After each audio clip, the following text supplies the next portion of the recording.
Eu quero que os irmãos abram a Bíblia no Ezequiel capítulo 14, a partir do versículo Ezequiel 14, vou ser breve, irmãos, sobre esse tema. Ezequiel 14, a partir do versículo 12.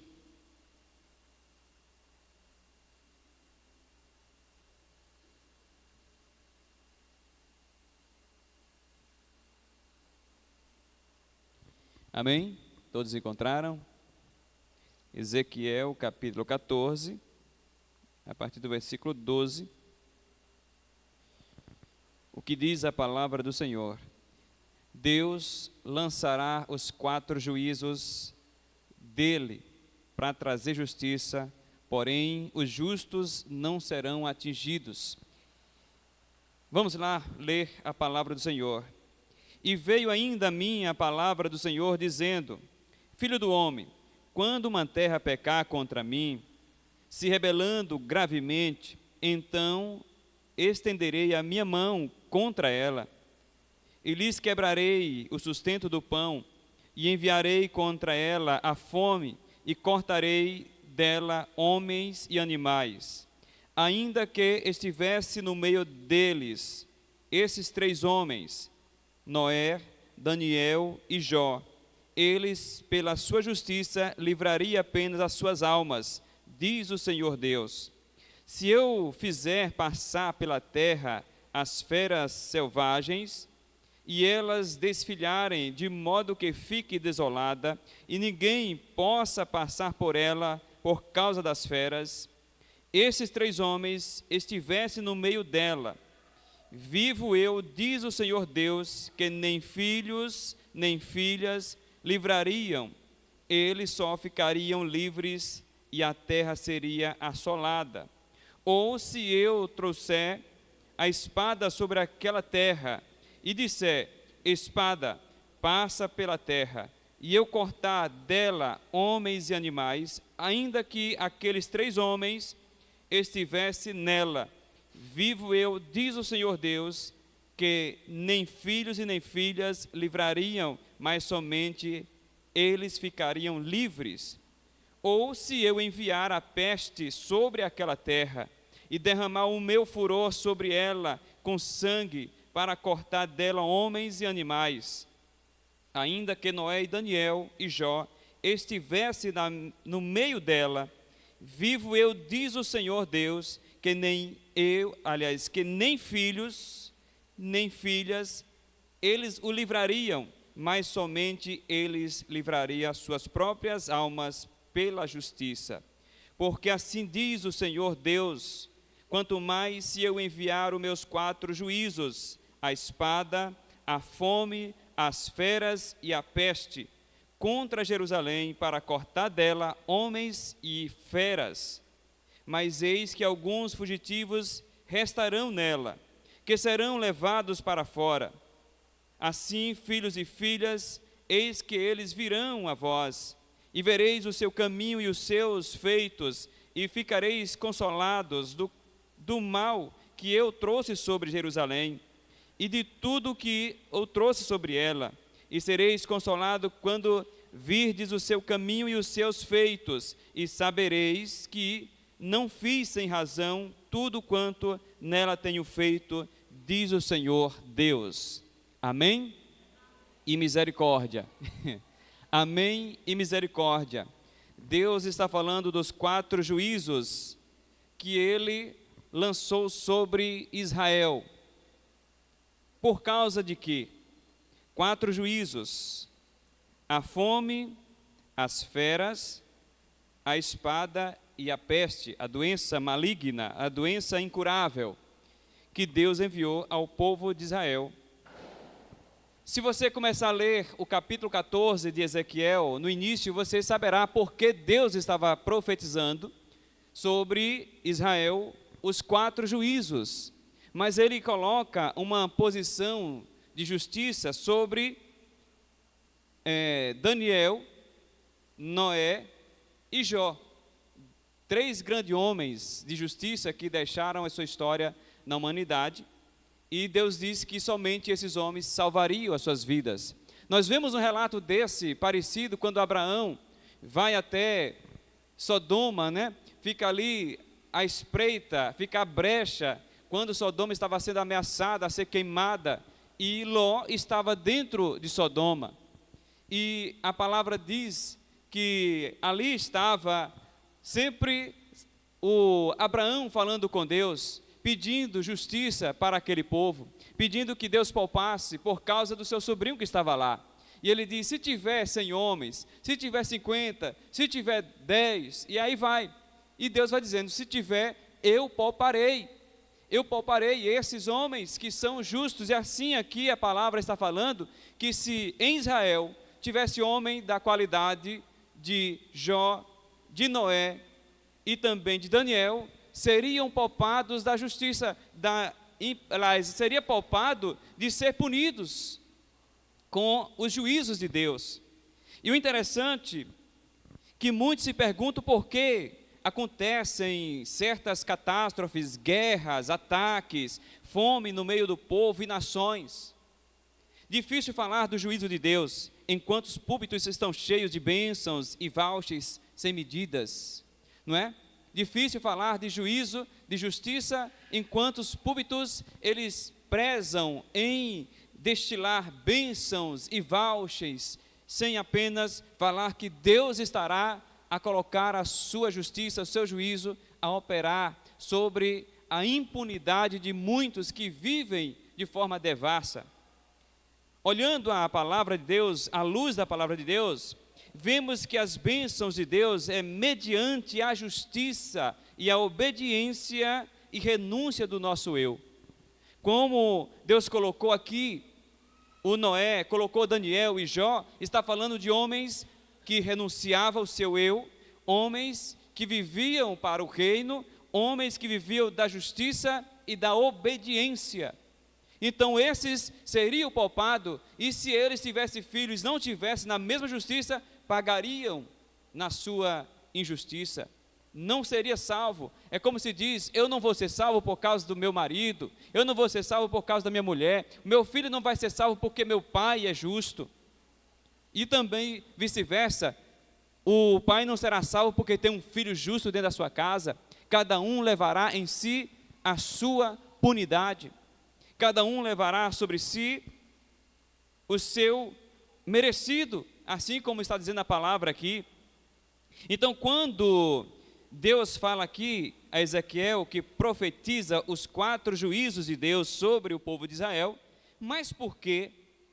Aqui está o contexto do primeiro versículo até o versículo 11, o contexto daquele povo que estava vivendo uma vida de idolatria, uma vida que eles camuflavam na idolatria e iam até o profeta consultar a Deus para ver se Deus dava aquele jeitinho para eles continuar na sua idolatria, praticando a sua injustiça, e Deus o falasse com eles. E Deus disse, não vou falar com eles aqueles que eles querem no seu coração. Até parece que um povo de dias de hoje, né, que quer que a gente amance eles no pecado deles. Até parece que uns tipos de crente de hoje em dia, que você não pode falar de renúncia, porque eles já logo começam a dizer, porque eu tenho isso, porque eu tenho que fazer aquilo, porque eu tenho que viver isso, você está me oprimindo. Aí tem um tal ditado, meu corpo, minhas regras, né? Então começa aquele ditado, quer que Deus o agrade de si, né, daqueles, na sua prática pecaminosa, doentia. Acha que Deus vai levar isso em conta? Não, ele diz na palavra que ainda que tivesse aqui Daniel, tivesse aqui Jó e tivesse aqui Noé, eles seriam salvos e toda a humanidade seria condenada. Como ele disse com o povo de Israel, vocês serão condenados pela injustiça de vocês, pela idolatria, pela forma que vocês estão andando, e ainda vêm consultar a mim, se Deus tem alguma bênção para vocês.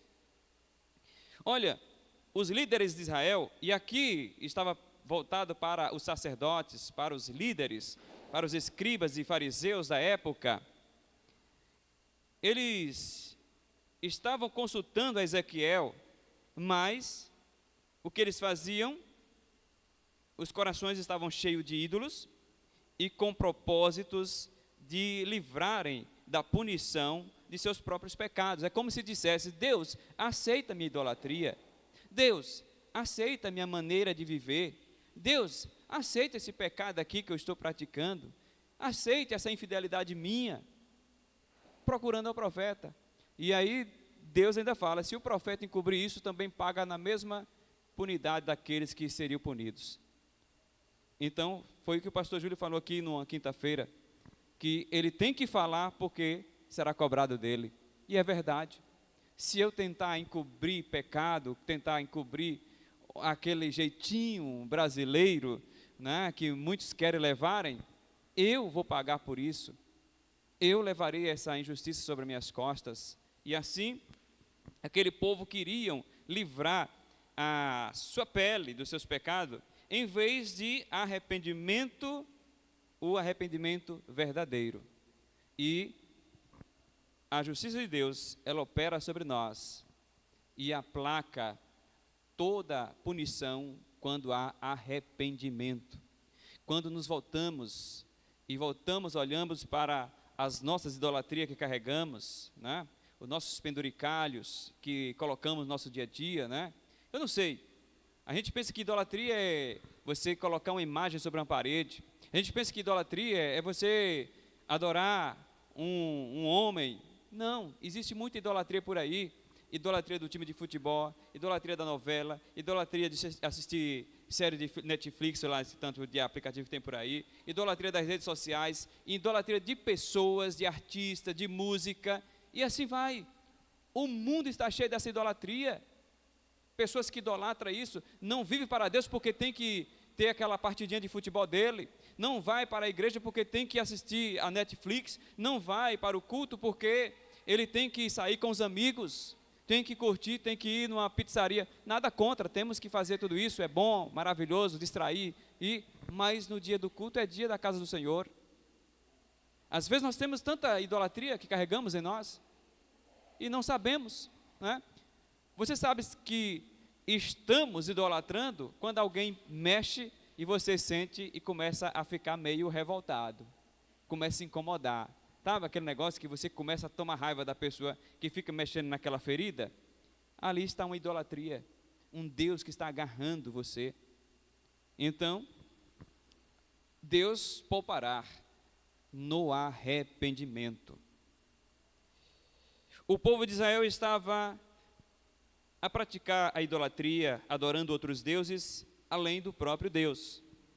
Em vez de se arrependerem verdadeiramente, os líderes de Israel tentaram manipular o profeta, consultando o profeta para obter uma resposta que lhe permita continuar as suas práticas de seus pecados. Até, como eu falei, até parece com o povo de hoje em dia, né? Que tenta ver um jeitinho de continuar fazendo o que quer. E para quem renunciou para o Senhor, não tem jeitinho do que queremos, é do jeito de Deus. E, continuando, Deus pronuncia os seus 4 juízos, deixa claro que aqueles que viviam na injustiça, né, seriam punidos, mas aqueles que viviam na justiça, na piedade, na obediência à sua palavra, seriam protegidos e guardados. Aqueles que viviam na obediência, na justiça, na piedade de Deus, seriam protegidos. O objetivo de Deus lançar os seus juízos é tratar de seu povo de uma vida impura, idólatra e perversa. Deus fala sobre seu juízo para tratar a humanidade de suas impurezas, da idolatria e da perversidade, e de uma vida que estão vivendo desregrada, longe de Deus. Todas as vezes que o povo de Israel estava vivendo a idolatria, desviado de Deus, e esses padeciam uma consequência na vida. Eles lembravam do Senhor e voltavam. A pastora falou do cativeiro da Babilônia, o quanto arrependimento aquele povo teve, mas depois que estava sendo punidos, e voltaram para o Senhor de tal forma que até rejeitaram Jesus, porque um homem se declarou Deus, um homem se declarando Deus. Então eles foram tão tratados que nem Jesus eles queriam como Deus. porque era homem. Isso foi punição do juízo de Deus sobre o povo de Israel, por causa da idolatria. Então, o primeiro juízo de Deus foi a fome para aquele povo. E nós sabemos que Deus também fala que nos fins dos tempos, para purificar a terra, para escolher os seus, haverá um período de fome. Não é isso que está escrito ali em Mateus, quando fala das primeiras provações? Quando estiver chegando ao fim, haverá fome, guerra e tantas outras coisas que vai acontecer, doenças incuráveis. Então são os juízos de Deus que vai operar agora não somente em Israel, mas em toda a humanidade. Então o primeiro juízo foi a fome. A fome, como juízo de Deus, é consequência do pecado da humanidade. Aqui, nesse juízo, o profeta fala do pecado da rebeldia grave. O juízo da fome é o juízo da rebeldia grave. O povo que não quer mais ouvir a Deus. O povo que agora se intitula como o próprio Deus. Eles são os deuses dos seus próprios estômagos, disse Pedro. Então, esse povo será punido com o juízo da fome. E Deus pode fazer a terra se tornar improdutiva, estéril, por causa da desobediência, da rebeldia da humanidade. E aí nós vemos que a cada dia que a economia tenta alavancar, desce, né? Há aqueles que corroem a economia, que destrói, pessoas passam fome. Aí você se pergunta, por que as criancinhas é pecado meu e seu? E as criancinhas pagam por isso. É nas nossas costas do nosso pecado que nós adultos entendedores, que temos raciocínio, somos humanos, e que entendemos o bem e o mal, faz as criancinhas passarem fome, morrer de fome e morrer nas guerras. É a culpa de Deus? Não, culpa do homem rebelde. Então, não tem como nós transferirmos aquilo que é nossa consequência para Deus. Se Deus está nos ensinando, nos mostrando o caminho da justiça, do amor, o caminho para celebrarmos a vida, nós estamos procurando sempre o caminho de morte, destruição e rebeldia. Então, primeiro juízo, a fome. O segundo juízo de Deus é as feras, é os animais indomáveis que destruirão as pessoas. Nesse juízo, Deus fala bem claro que ainda que homens e mulheres que são justos, que estiverem na terra, os que estiverem em falta com o Senhor Deus, esses que são infiéis, não ficarão impunes. Somente o justo livrará a sua alma pela sua justiça de Deus, ou pela sua justiça em Deus. Então, aqui no segundo juízo, que fala sobre as feras, Deus fala que somente aqueles que praticam a justiça serão livres. O próximo juízo, o terceiro juízo, irmãos, fala sobre a espada. O próximo juízo de Deus, o terceiro juízo de Deus, a espada.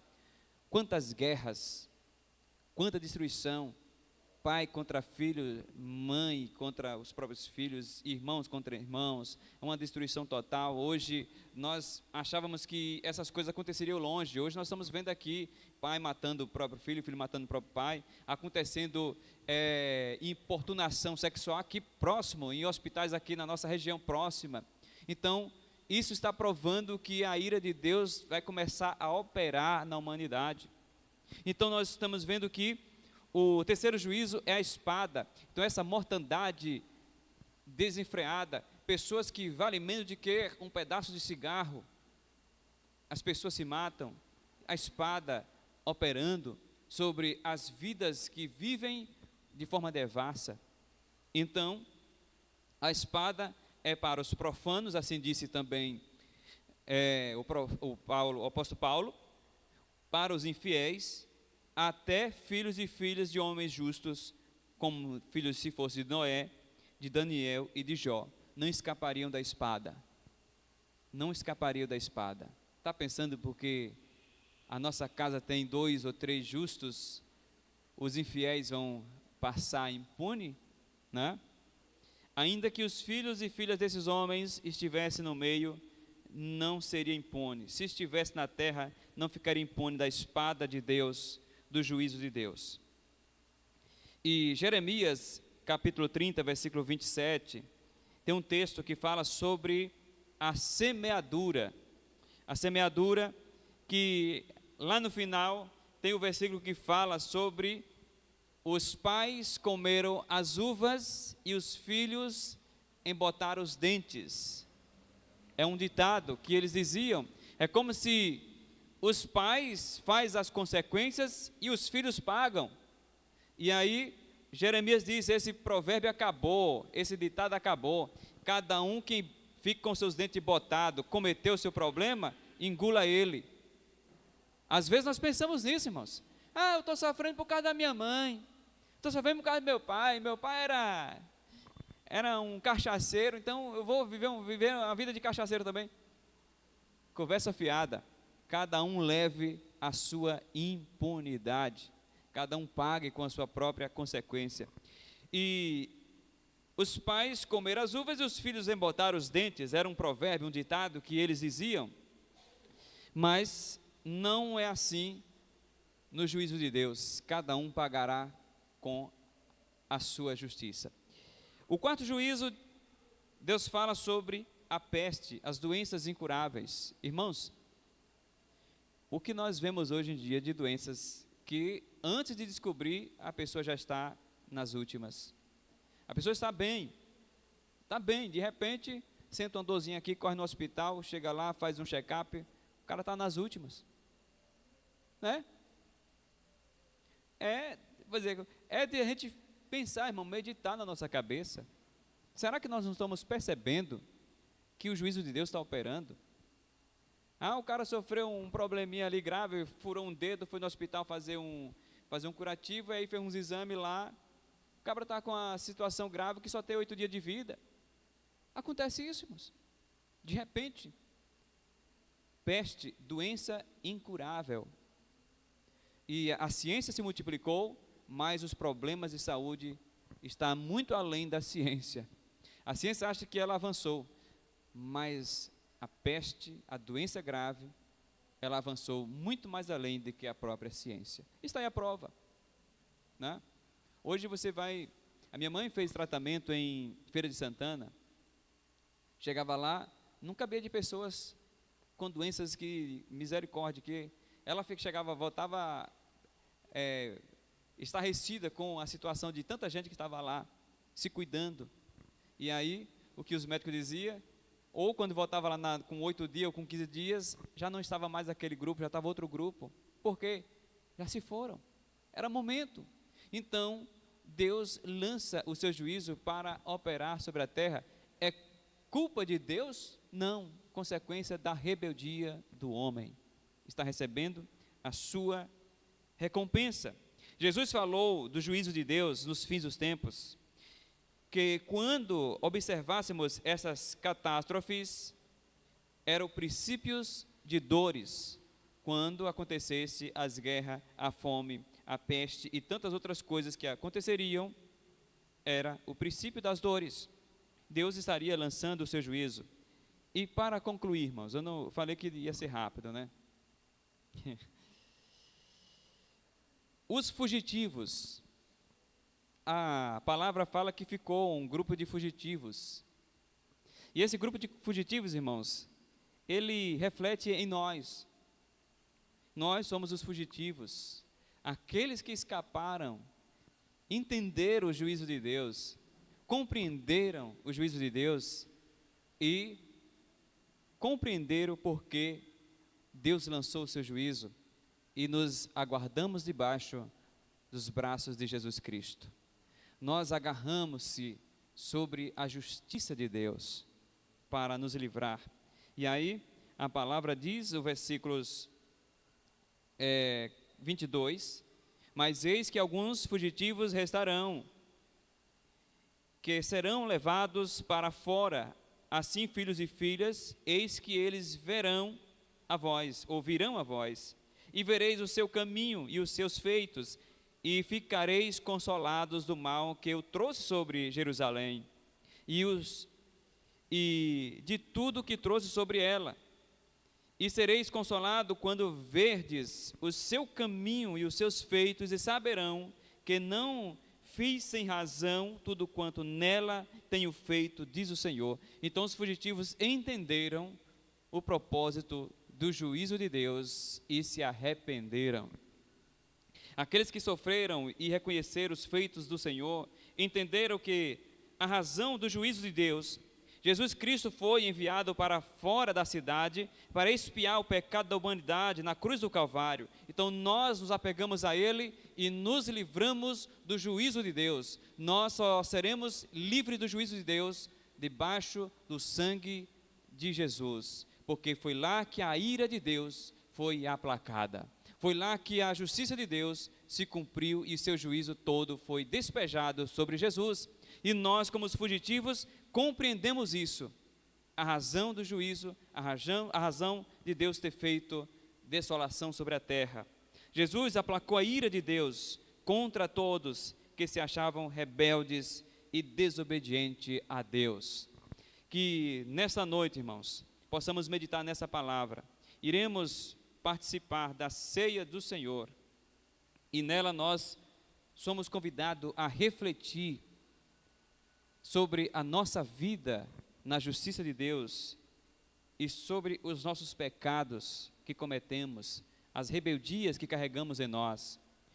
Somos levados a refletir sobre a marca da dor de Cristo na cruz do Calvário, para termos a vida e vida eterna e nos livrarmos do juízo de Deus.